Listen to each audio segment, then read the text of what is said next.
আমার খুব বিরক্ত লাগে ওই সময় যখন আমি ইউটিউবে কোনো একটা ভিডিও দেখি, ভিডিওটা চালু করে বা গান চালু করে আমি একটু কাজ করি, ওই সময়ে একটা অ্যাড চলে আসে।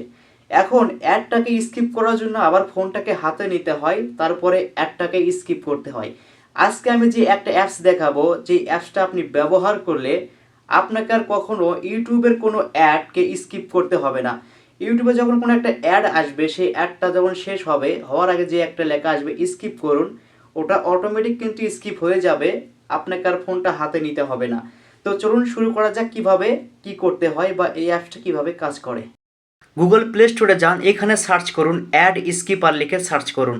সার্চ করার পরে এটাকে আপনার ডাউনলোড করে নেবেন বা ইনস্টল করে নেবেন। নেওয়ার পর এখান থেকে ওপেন করবেন, তার আগে লোগোটা দেখে নিন। অবশ্যই এই অ্যাপসটাকেই আপনাকে ইনস্টল করতে হবে। এখান থেকে বের হয়ে আসুন, এখান থেকে অ্যাপসটাকে ওপেন করুন।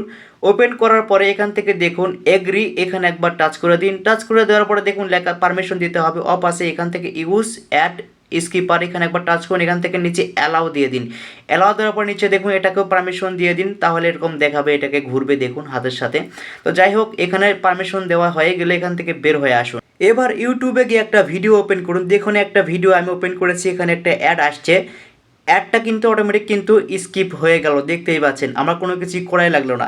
সত্যি বলছি, অ্যাপসটা খুব কাজ করে, আপনিও চেক করতে পারেন।